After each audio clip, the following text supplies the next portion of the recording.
Good afternoon, everyone, and welcome to IPFW's Mastodon Career Calls. Today's webinar is going to focus on career fair prep, and we're going to get you ready for the job fair that's coming up on September 26th here over in the Athletic Center at IPFW. I do want to take a brief moment to thank our sponsor. Quincy Recycle is one of our corporate sponsors, and they are currently looking for sales positions, so you'll want to go to their website and check out their opportunities. But today we have two HR representatives from Do It Best, and they are here to talk to you about how to be successful at a job fair. So I'm going to go ahead and turn it over to Laura Loxton and Celeste Stevens.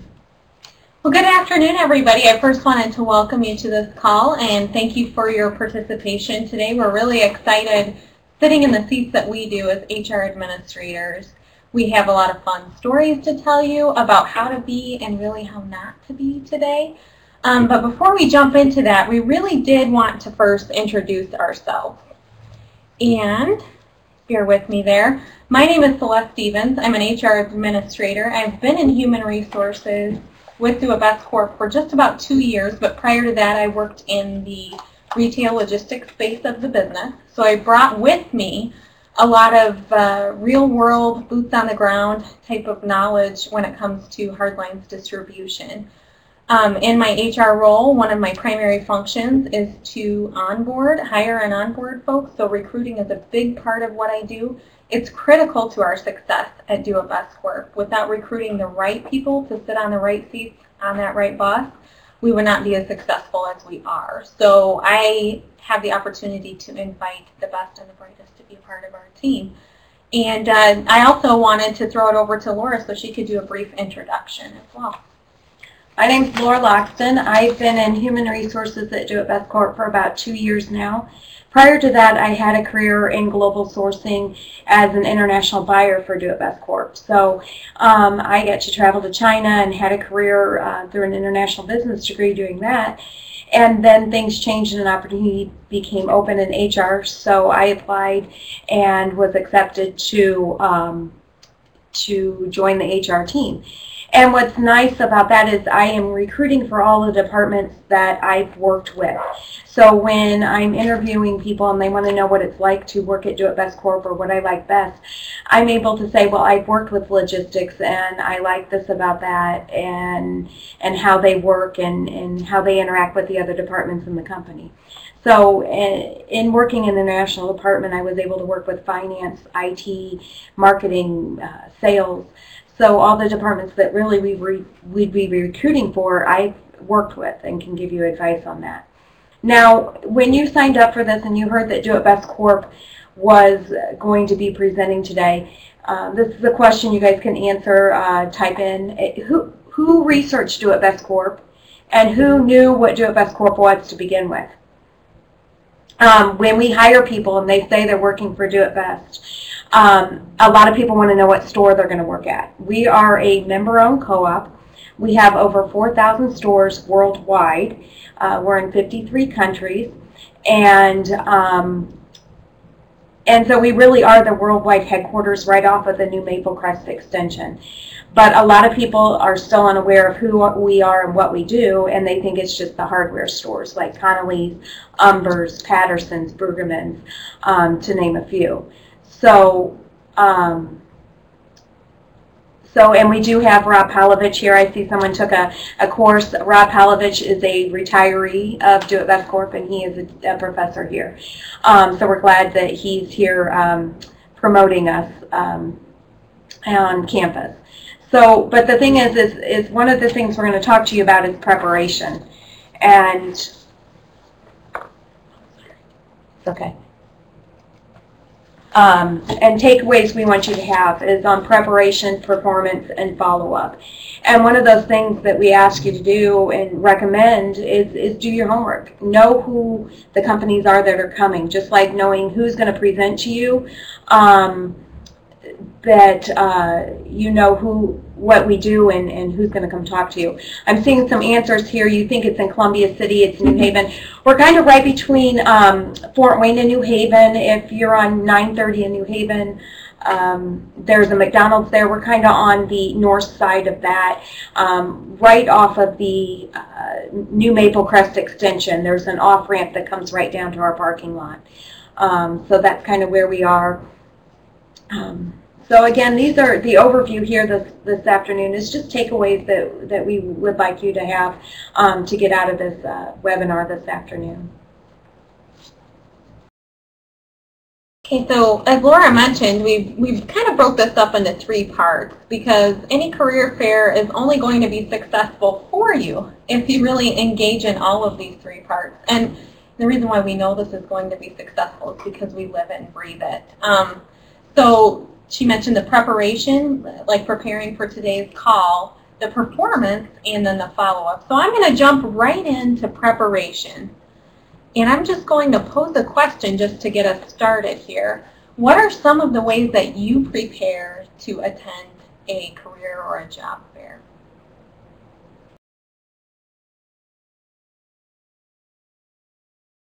And I'm just reading, there's some responses popping up here. So look at a list of employers I see from Zachary here, which is a great response. I think it's important that you know who's going to be there first and foremost. So I see from Matthew here that you haven't yet attended a job fair, so this is going to be perfect for you. You're going to have the inside track before you even make it to your first one. So it looks like there's some more questions coming in. I'm going to start with updating your resume. It's still very true today in the world of spell check and grammar check and a lot of wonderful tools we have right at our fingertips to write a great resume. There's templates out there, there's resources here at IPFW that we still see bad resumes. That's completely possible. People haven't read it out loud maybe to make sure that the sentences join together. They don't have punctuation in the right places or it's inconsistent throughout it. It's a generic resume that's maybe not tailored to really demonstrate or sell the person to the organization that's there looking to hire folks. Maybe it's not really good objective that you put on there, so you're not really telling your story to the employers. And I have to say, Laura and I look at a lot of resumes, and that's so true for anybody in the hiring market right now. It's very competitive out there, very competitive. And because it's competitive, your resume is your doorway in to these organizations. So it does take a lot of care. So take time to update it. Make sure that the information that you're presenting is accurate, that it's up to date. Again, make sure you use those tools, but don't just rely on them to have a great resume. The other thing, we've already talked about that, doing your research and knowing the employers. I would take this one step further if I was to make a recommendation. We have a Do It Best Corp website. I definitely recommend you all go out and take a look at that website. You can see our career opportunities. You can learn about our civic involvement, our community involvement. You can learn a little bit about the culture at Do It Best Corp and what we hold important. What I recommend is that you dig into that. Sometimes, I ask people what they know about our company, and it's like maybe 3 bullet points that are canned. Really take your time to get to know who's going to be at this job fair and whose culture, maybe their compensation structure, their available positions, how that aligns with where you want your career path to go. So it's taking it one step further than just the Google, which we all know Google makes us look like a genius. That will only carry you so far. Another thing is to plan to use your time wisely. And this is true of so much that you guys do in furthering your education. Time management skills are critical. I remember that back from my college days. But in planning to use your time wisely, I'm going to throw another question out. What are some of the ways that you're thinking, whether this is going to be your first career fair or whether you're a veteran, what are some ways that you plan to use that time that you're investing in attending the fair to make the most of it? I see one of the responses, you should prioritize your companies you're interested in. That's a great way to start, is start with the companies that you're interested in and what you're a best fit for, and start there. But also look up companies that you don't know and see what you can learn, and maybe that would be something you had never thought of, but like Do It Best Corp, something that would be a fit for you and you'd be interested in. Zachary says go early. Yes, as the day wears on, you get tired, the employers get tired, so go early to get ahead and have time to talk with the employers that are there. I see here Laura has a recommendation to wait and or come back to a company's table because there were so many people interested. So yeah, once you're kind of planning your route, you've done your homework, you know which companies you want to hit as you prioritize your time, it is important to know that your plan might have to be adjusted. And that's true in what you guys do as you're tackling your studies as well. Go in with a plan. The plan's going to help guide your time, but also make sure that you're going to be flexible in going through your time at the career fair and make those adjustments. So let's see if there's anything else. Update your LinkedIn profile. That's a very interesting one because I just attended the HR Indiana conference down in Indianapolis last week, and in that they did recommend that you update your LinkedIn profile because a lot of HR recruiters are getting into that early in any process. So then the last one I really wanted to touch on is practicing your interviewing skills. And I formerly worked for a manager in one of our distribution centers that said a statement that always kind of stuck with me. And that's that you're always interviewing. And it's very true, especially at a job fair. What you choose to engage in while you're at that job fair, how you present yourself at that job fair, how you're communicating with the folks that you're communicating at, with the different companies, is critically important to how successful that's going to be. And a big part of that is how comfortable are you with an interview setting? How comfortable are you going to be in kind of preparing that elevator speech about yourself, but then too, as employers are asking you questions, are you going to really be ready to do that on the day of a job fair? And I would tell you, the students that come in, or alumni that come in, and they are ready to be interviewed are the ones that stand out. It's pretty clear that they have practiced. That doesn't mean that you have canned generic answers that absolutely don't give us anything to evaluate, right, Laura? I mean, you can over-practice, or you can say the things that sound like that's exactly what the employer wants to hear, and that can sound a little forced. So again, I'm going to throw out a question, and if you guys have questions for me as I'm going through this, please go ahead and type those in. We want this to be as interactive as possible. But what are some of the ways that you practice those interviewing skills, considering that all of this really is a big interview? I see some answers coming in here. It's also a good idea to have questions for the companies and employers that you're going to be talking with. You never want to be in a situation where they ask you if you have any questions and you decline. That shows that you're not interested, and it starts with the job fair, like Celeste says, you're always interviewing. We may answer questions that you might have had as the interview or as the meeting goes on, but you always want to make sure that you have a couple extra questions to ask the employers if there's time for them to pose those to you. I do see a question popping in about what employers want us to know about them specifically. And that's a great question because that might vary from employer to employer, but I will speak from our experience. Specifically, we're looking for somebody who's done their homework beyond that just initial Google click. They know something about the organization. Maybe they've even reached out to somebody that works at the organization. They've asked some questions of them about what the work environment's like. They've spent a good amount of time with the job description so that they know what that entails. They're prepared to ask questions about that. We want to really find folks that are engaged, and not that they're just blanket applying to everybody, but they've interviewed us initially, so to speak, by doing their homework as well. So that was a great question, and hopefully I answered it. Let me know if you have any follow-ups to that. I like Rachel's answer here of trying to play through possible situations in your head. And then also there's some mock interviews that are available. Zachary noticed that.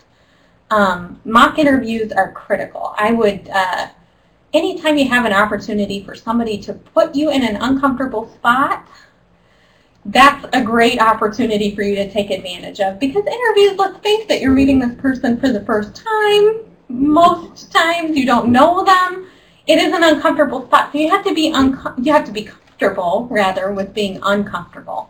So we just wanted to really reinforce it's okay to grab your girlfriend, your boyfriend, your mom, your dad, maybe a church leader that and say, hey, if you were interviewing me for a job, let's run through some questions and practice. And don't do it when you've had a lot of time to prepare.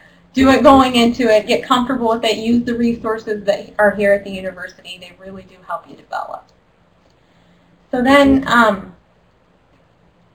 I see another great suggestion. So it looks like, IPFW is doing a really lot of great things for you guys to prepare. Take advantage, take advantage of those things. You can never be too prepared to really make that best first impression. So then I just wanted to pass things over to Laura a little bit to talk about the actual performance at a job fair. And Laura, do you want to kind of start here? Yeah.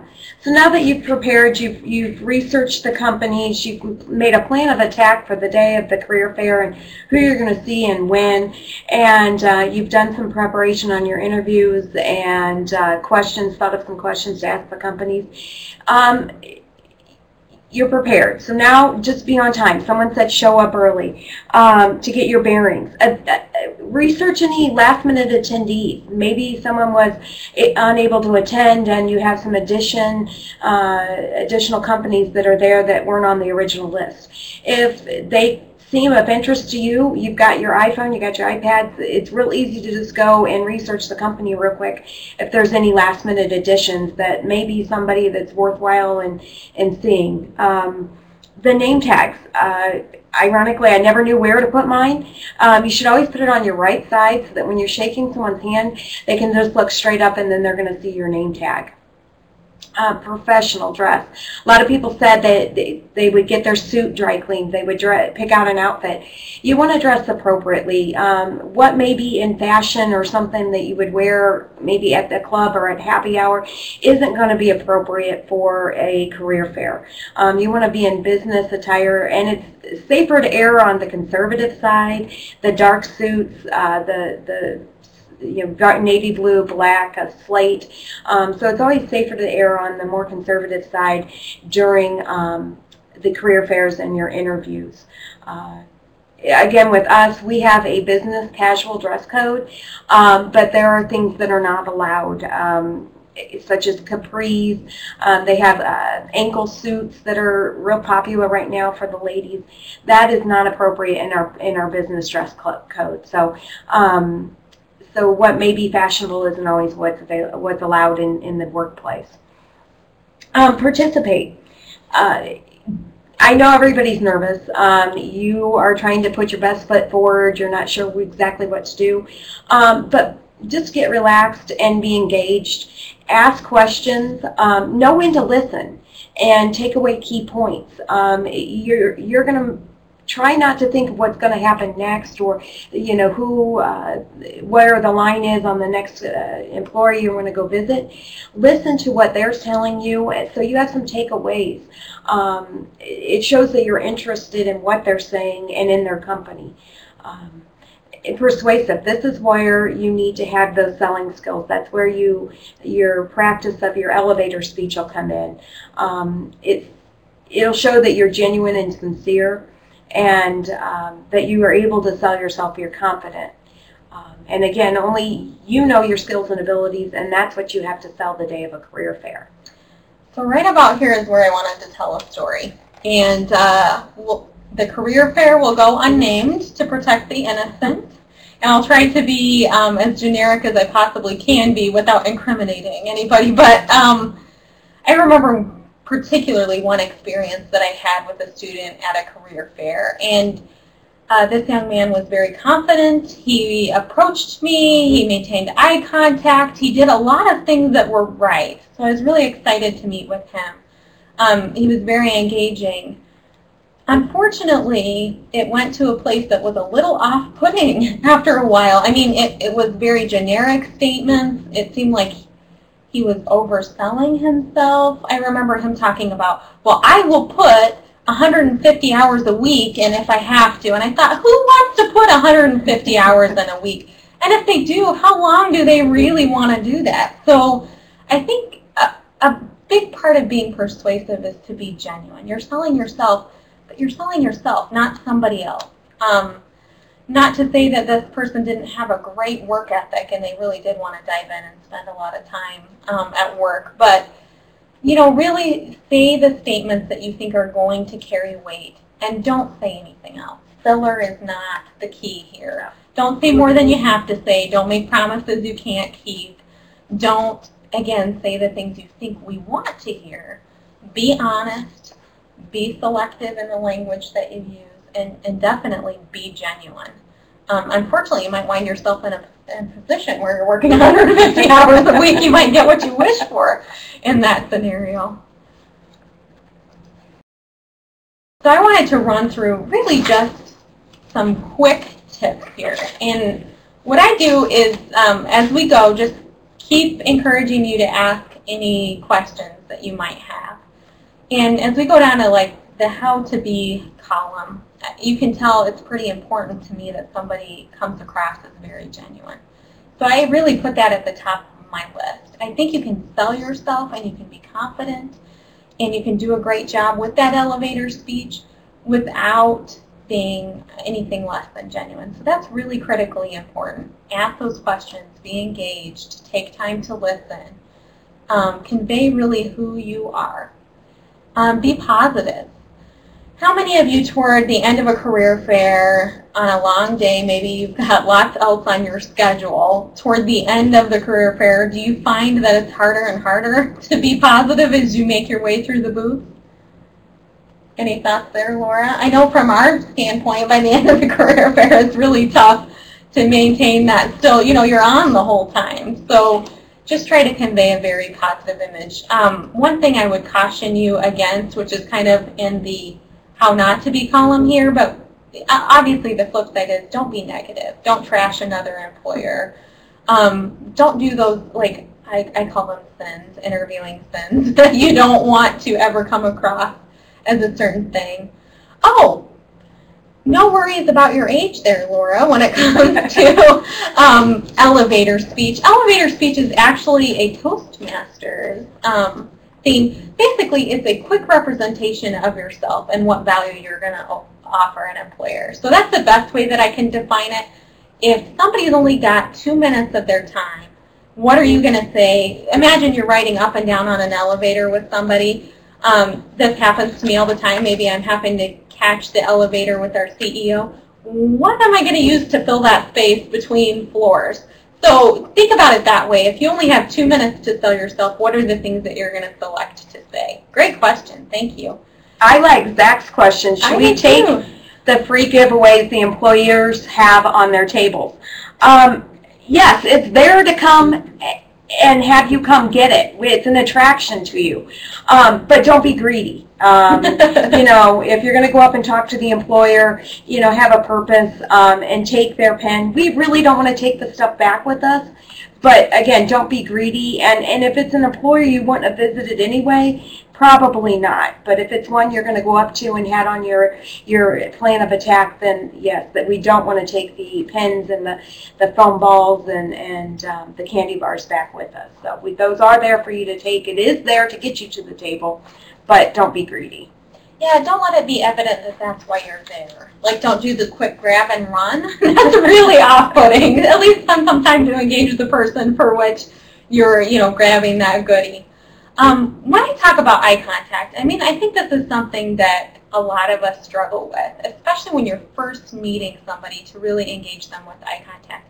But it is important. If you're shifting your eyes away from them, if you're, looking up in the air. I see a really good question coming through here about professional dress for women. So I'm going to interrupt for just 1 second. What's the appropriate skirt length or slacks better?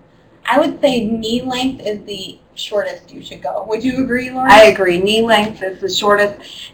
Slacks or skirts are fine. Yeah, it's really up to you. I think, I wear a lot of skirts in the office. I also wear a lot of slacks. So, whatever looks really nice, polished, and professional, but I definitely wouldn't go shorter than knee length, just because of some of the message that sends. So kind of returning, you're very welcome, Christine. Kind of turning our attention back to the eye contact.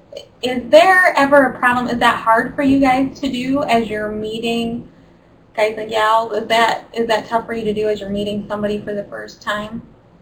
And if so, maybe we can have some of you start to share some of the tips. Not usually. Well, that's awesome. I wish that was true for me in all cases. Any tips you have, since it's not usually something that's difficult for you, Matthew? I'm just dying to see what this tip is. I need to use it myself. Laura, do you have any tips about that, about making sure you're maintaining eye contact but also not creepily staring at the person across the way?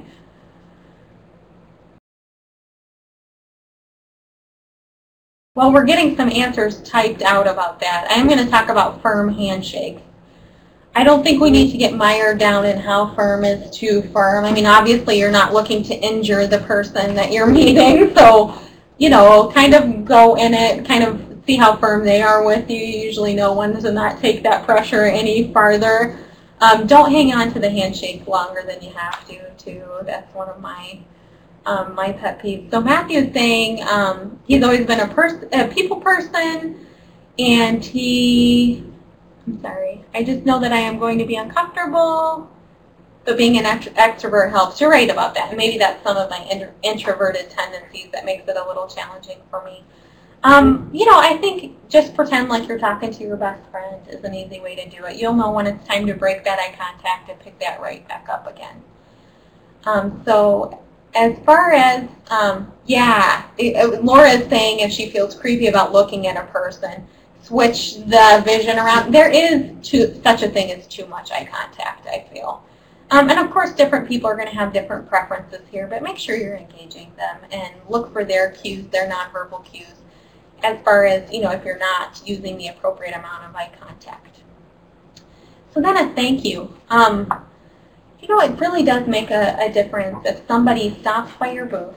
I mean, for us to go to a job fair, it's an investment of our time, and our time that's already spread pretty darn thin. So it is important to take the time to thank them right then for whatever time they spend getting to know you. Smiling, of course, that's important. And this last bullet point is really where I wanted to spend more time, and that's in talking about keeping an open mind. I think Laura keyed in on this earlier. There are some employers that maybe initially you think might not be kind of in your realm of interest. Laura and I both started in different career paths and wound up in human resources at our organization. Keep an open mind. Ask questions before you make up your mind on whether or not somebody's going to be a good match for you. You want to make sure you're interviewing them, and you might be very surprised that the culture aligns really with what you want to do and what type of work environment you want to be in. So you might just surprise yourself if you give somebody else the time that they're giving you and try to learn about who they are and what they do and what opportunities are available. I think it's critically important. Make sure you're investing at least as much time in them as they are in you, and that you are open going into that career fair. And for that, I'm going to hand it back on over to Laura to talk about how not to be. She gets the fun column. When you come in, everybody is kind of nervous, but don't be shy about approaching employers. We really are there to talk with the students, talk with the graduates, and so that's what we are looking for. You know, I see some groups that go by 3 times before they'll come up and talk with us. Just go ahead and jump in. Once you get that first one done, it makes it so much easier to move on to the next one, and each one that you go through gets easier, but you really just have to start jumping in with that first one to get started and make it feel comfortable. Don't overstay your welcome. Talk to them, give your elevator speech, say who you are, what your major is, what you're looking for, why you're interested in their company, and listen to them, but don't stay too long, especially if there's a long line behind you. You know, take their literature and thank them for their time and move on to your next employer on your list. Too close is too close. Don't invade their personal space. It can get crowded, but I think especially when tables are put close together. You know, give them their space, maybe step to the side, They may be behind the table, which kind of sometimes helps, but definitely make sure you leave some space in between you and the recruiter. There may be long lines, and I know earlier in the chat area someone said that they move on to another employer. If it's really one that you want to talk with, wait in the line, but just be patient. Don't make it seem like your time is more important than the others in the line or that of the recruiter. They're there the whole time. They're not going to leave. They will talk to everybody as long as there's people in the room. So just be patient when you may have to wait in the line for one of the recruiters that you went there to specifically see. You can carpool with your friends, but once you get to the career fair, split up. Don't work the fair with others. When you go to your job, you're not going to have your mom there. You're not going to have your best friend next to you going through every part of recruiting and orientation and the work. So when you need to sell yourself, you need to be working the career fair by yourself and split up. Now, it is smart to interact with the other students that are at the career fair or the other employers. You can meet up, but don't walk the fair as groups and go up collectively to each employer. You should split up and talk with the employers separately.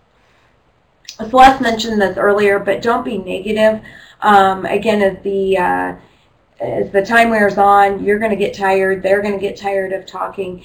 But stay positive, which is how to be on the other side. But it's also negative, and Celeste mentioned this too. Don't say anything negative about yourself, your former employers, your school. So just keep that in mind. Sometimes you can even be negative about a class you took, how it didn't help or something, but just try to keep the negative side out of it. And lastly, how not to be is interrupt conversations. You may be behind somebody in line and have something you think would be important to add to the conversation ahead of you, but you really want to let that person have their time with the recruiter and not interrupt their conversation. Or, again, this is about being impatient, that your time is more important than theirs. So just wait your turn and keep your thought so you can give it when you get to the employer, but don't interrupt conversations. So, story time. You talked about working the fair with others, and it is relatively evident to me as I'm working a career fair from the other side of the table who's showed up to be there and to make the most of their time and who's treating this as another social hour.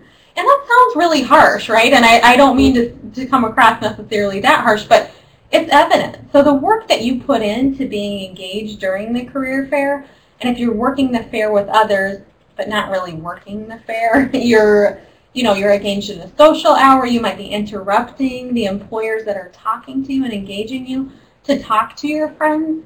You're going to get out of this time what you put into it. I mean, it's a very reciprocal relationship. If you put your time and energy into this, if you adequately prepare, if you perform while you're there, it's going to be evident.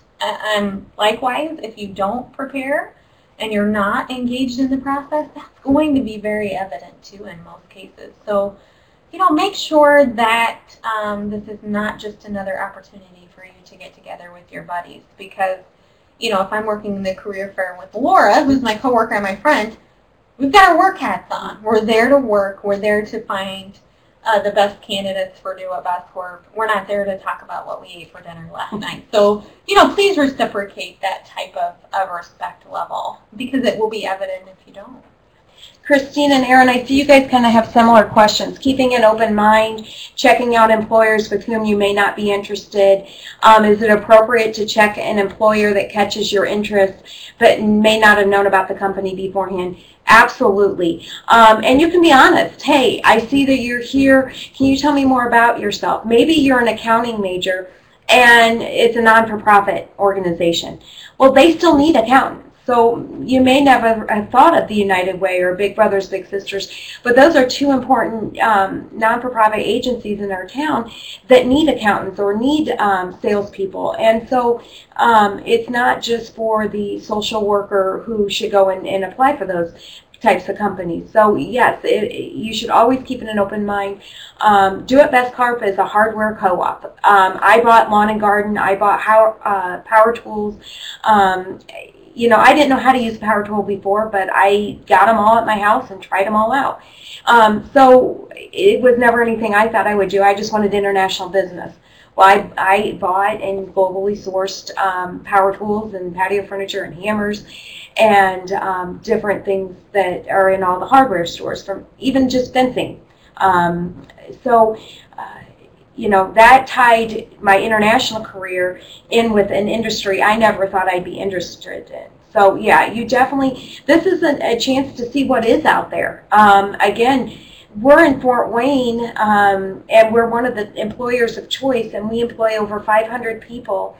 Yet many of you today didn't even know that Do It Best Corp existed, or where we existed, or thought we were just the hardware stores in town. So definitely approach the ones that catch your eye, and learn about them. This is a great chance to start learning about what's available in your town to go on and work. Yeah, and really our Do It Best Corp office, we're the world headquarters. You know, we're an international business, and just in your backyard, which is a great asset to have, just the availability of opportunities that are with us, and kind of a secret to a lot of you that are on this call today. So it is a great opportunity to learn about what's out there. We kind of laugh because the new Maple Crest extension has really made our building visible from the road, and people laugh that we're world headquarters. But we do have 2 offices in China. One's in Hong Kong and one's in Hangzhou, China. And we have a team member in our sales division that is living in Singapore right now, opening up hardware stores in the Pacific Rim.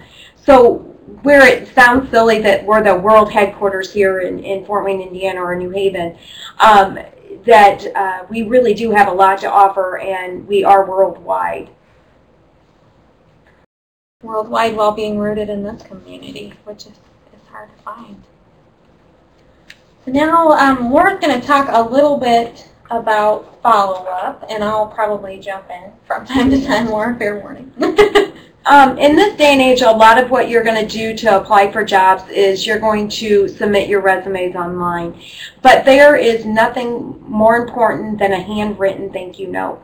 I know that when we receive handwritten thank you notes, we put them in a file for that position or for that job fair that we went to, and we keep those on hand. And we have files of employees that have been there 25 years, and any thank you note that they have written is in their file. So those are something still important to employers. It is a special touch that shows you made the extra effort into acknowledging that you met with them, and that you're following up and appreciated their time.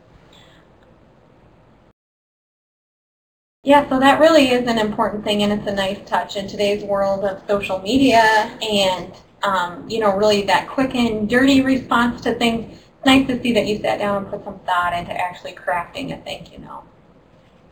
As you go through the career fair, you're going to collect a lot of literature, a lot of brochures and business cards.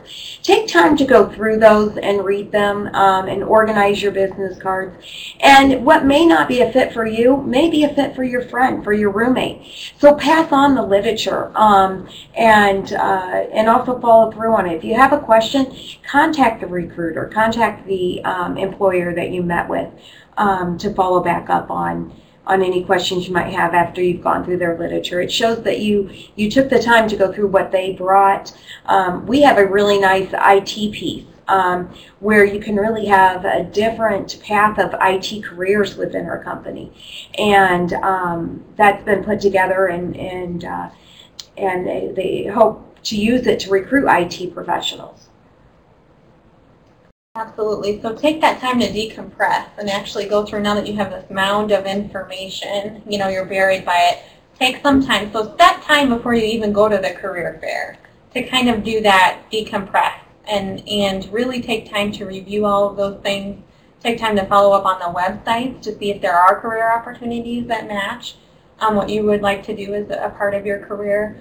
So really, I mean, I would recommend within the next day or two, you would want to set aside some time, an hour or two, to really go through those things and not just let the opportunity pass you by. It's like kind of after you attend a great class or a great seminar and you have that kind of feeling like, this is going to change my life and I'm going to go through and do all this. And then that kind of wanes and you forget, right? The more time that passes, the less likely you are going to be to maximize that opportunity. So really make sure that before time passes, you take time to look at what you collected.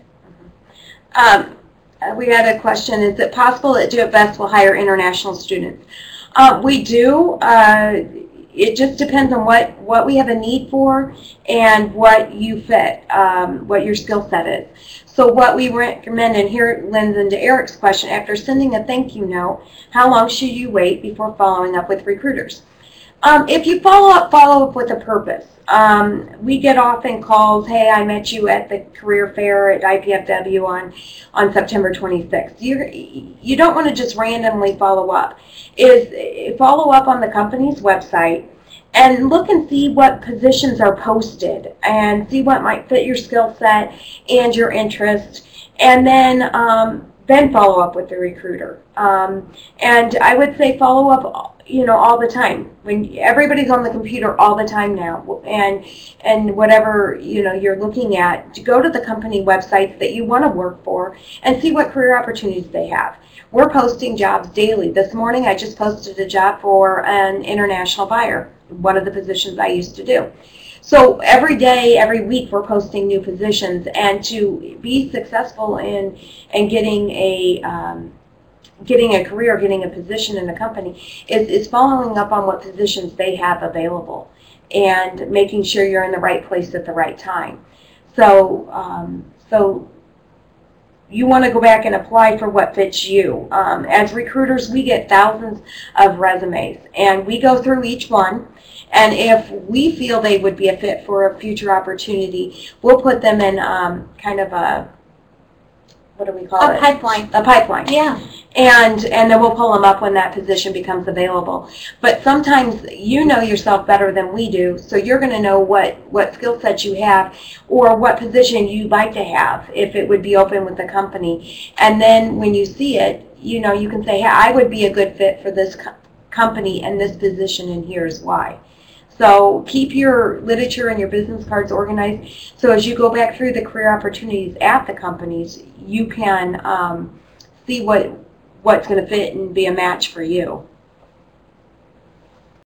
I'm just going to ask you guys, do you have any questions about this whole kind of after the career fair, the follow-up? Are there any specific questions you have? You have two experts here waiting to give you a peek inside of our minds. So if there's any questions you would throw out to us about following up, now's a great time to ask those. While you're thinking of that, what I would say is at the career fair, often a general resume is going to work. It's too hard to tailor your resume for each company that's going to be there. But once you go and start applying to positions on companies' websites, tailor your resume so it fits the job description. If you have the skill sets in the job description, call those out in your resume. If you worked in customer service, and that's one of the requirements of the sales position in our e-commerce department, write down a little bit about your customer service. It may seem minor to you, but if you can match your resume up closer to the job description, that's going to make us take a better look at you as recruiters and pass you on to the hiring manager. So in today's day and age, everything, I don't know if you guys still think you have to keep your resume to one page, but you don't. You need to sell yourself, and your resume is going to get you through the door. What about putting your picture on your resumes? No, don't ever. That's a bad idea. I always laugh when I get one that has a picture on it. I guess that was common at one time, but you need to sell yourself and your picture. You need to sell it with your words and your skill set, and not your picture. But I don't think that's a good idea. No, and trust me, if you've made the right impression at the career fair, we're going to remember you. Mm-hmm. We've made notes, we've decompressed, yes. We've said, hey, watch to make sure to see if the student's applying. We might even follow up and remind somebody to apply. But yeah, definitely, I think there's something that's just funny. We're not going to evaluate you based on a picture, you know, Yeah. so why would we even need to see that on your resume? So a great question here from Laura. I'm going to read it. Is there a too late time to call a company back after their fair or an interview? That's a great question. Laura, what would you say, too late? How would you define that? I would say no, that as recruiters, we're always recruiting. And so, you know, it never hurts to put your name back out there. But again, the best thing is to go check back to the company's website and find a position that you're in line with. And so you go to that recruiter with a specific purpose. In our sales department, we tell our salespeople to go out to our stores, our hardware stores, with a specific purpose. Is it some promotion that we're giving them? Is it some kind of new product that we have? But make the call with a purpose, and that's what you should do when you approach a recruiter in a company's HR department. Is I saw this position, I met you at the career fair, and you blend the two together and have a purpose in calling. It just helps us to relate you to a position too. Yeah, absolutely. It lets us know what you're interested in specifically. So yeah, too late. You definitely want to be timely if there's a specific opportunity for which you're interested. Again, it's a competitive market. So if you see an opportunity available on the Do It Best Corp website, for instance, you probably don't want to wait around too long. A specific opportunity for which you're interested, you want to follow up relatively quickly. So timely, but keep your name out there, I think is how we would answer that question. And part of working the career fair is finding out how the recruiters want to be contacted. Is it by phone? Is it by email? And then make a note of that. So if they wanted to be contacted by phone, then yeah, call them and say, hey, what about this position? But if they wanted by email, make sure you follow that up too, and just make them short. And again, introduce yourself and your skill set and where you met us, and that's always helpful as part of email and phone etiquette. Absolutely, you're right. And I think it shows that you're putting a little more thought than to just call them 13 times after the career fair, times when they're busy. So if you ask them, you know, is there a best day to contact you? Do you prefer to meet in person? Do you prefer, you know, what are your thoughts there? That's going to show that you actually care about how they want to communicate with you and that you honor their time. My time. Any other questions? If you guys, you know, like, have you ever wondered what the HR professionals are thinking on the other side of the table, ways that you can kind of get that competitive edge within the environment? Yes, I see somebody typing.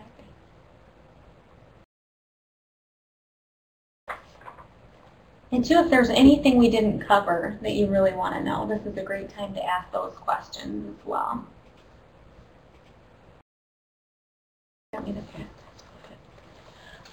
Yeah, you never want to leave without getting their contact information. And really, job fair success is going to equal career opportunities. What you put into the career fair, into your preparation, your performance, and your follow-up is going to be what you get out of it, as with anything in life. So success is going to be measured by getting further in a company's recruiting process and eventually getting that job offer. So kind of keep that in mind as you're preparing for this. This is really to get a position in a company that's, you know, going to be part of your career and what you went to school for to begin with. It looks like we're going to have lots of questions coming. That's good. You know, I would just echo Laura's comments, and that is, you'll get out of it what you put into it. And that's true not only of the beginning of the start of your career when you're going through the recruiting process, but when you actually get where you want to be going. That's true as well. So I'm going to start reading some questions here first. Is it okay to ask them if they need volunteers in a specific field, such as a volunteer in accounting or finance for winter? So like for an internship opportunity, if we're going to kind of roll with that. Yeah, absolutely. I mean, if your field is in accounting or in finance and you're looking for an opportunity to work with them in the short term to build your skill set and continue to build your resume, Ask away. That's a good question to ask. Do you have any internships or short-term opportunities available for which I can apply what I'm learning? That's a great idea. Eric had asked if he's going to graduate in 2015, do we feel like we're wasting his time? Eric, this is a good time for you to see what jobs and positions are out there, what companies are out there, what's needed for somebody in the career field that you need. How do they see that adapting? What is that's a good question you can ask a company. Where do you see your company in 2 years? And what's going to be needed at that time? We have strategic plans, 1 year, 3 year, 5 year. So while we're currently in the 1 year plan and hitting those milestones, we're also focused on the 3 year and 5 year.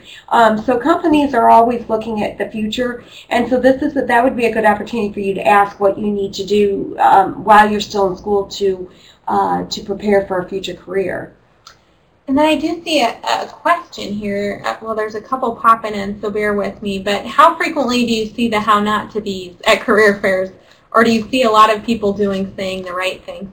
I would say we see the how not to be's too frequently, which is really why we wanted to take the opportunity to share these things with you. They're common missteps. These aren't things that we just pulled out of the air or that might happen.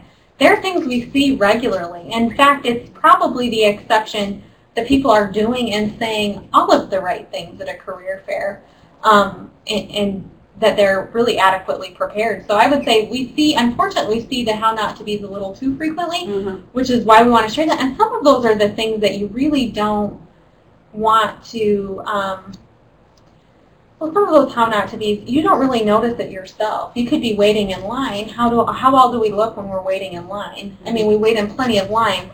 At the career fair, you need to be aware of yourself at all times. So they're easy things to do as well. Christine, we do not plan on being here on September 26th. It did not fit into our schedule, but we do attend the IPFW career fairs when we can, or the etiquette dinners. If you guys can attend things like those, that is really beneficial to you going out into the career field. The things that IPFW does have here and offers here. And we really do try to network on this campus as much as our schedule allows. And then our winter break is only 3 to 4 weeks. Do you think companies want to hire an intern for 3 to 4 weeks? No, but what we've done is we have some part-time jobs. We have someone in our company that is getting an HR degree here, and she is working in our store services area. So if one of our stores around the country or the world has a question, they write to her department, and she gets them what they need, whether it's a form or something on the sales side.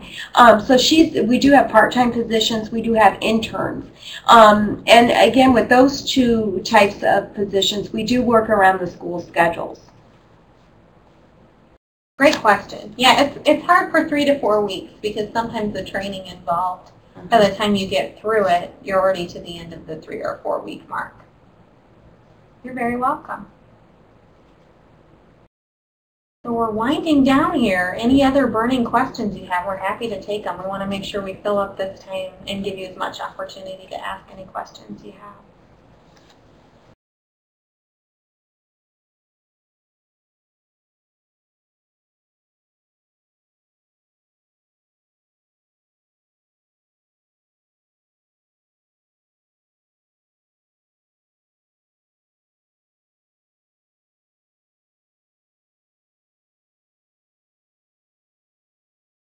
Objective is important on a resume, but sometimes it's too specific. And that's where you could adapt your resume to the specific career opportunity you're applying for once you go to a company's website.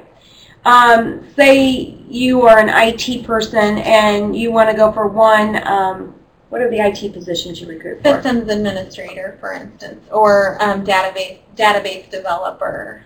So you could web developer. You could have a generic resume for the career fair, but when you go for a database administrator, you want to make your objective a little bit more specific to that. But if you're also looking at a systems administrator, you want to adjust your objective to that position, because we'll look at all of your skill sets on your resume.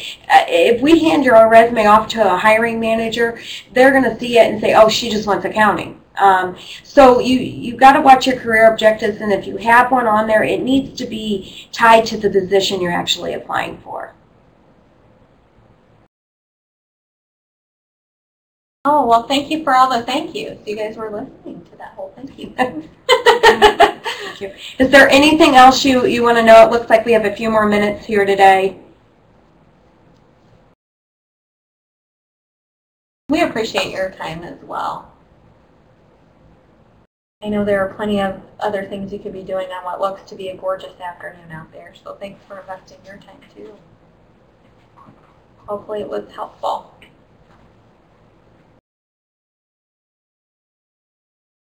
Oh good, we have one more question.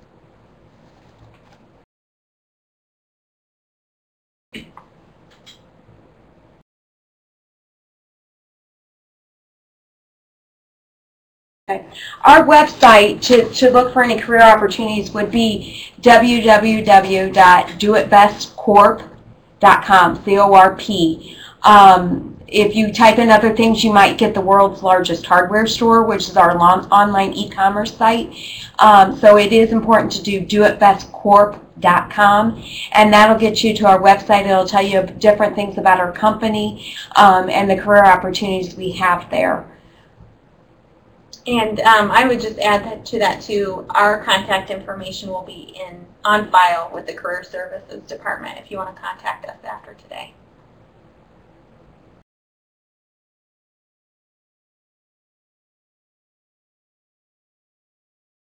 So here we have a question about, I have only worked at school, so I have a lot of leadership experience but not professional experience. So when I introduce myself to a company, do you think the company wants to know about those leadership experiences?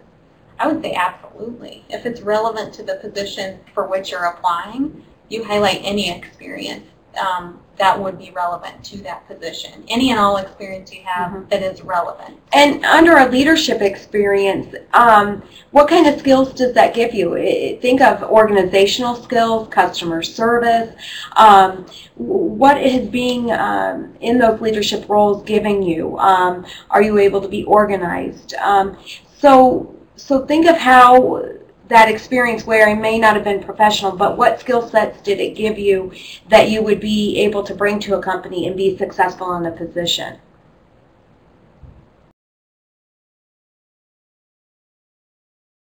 I see that Rachel says she feels like she can't be prepared enough now.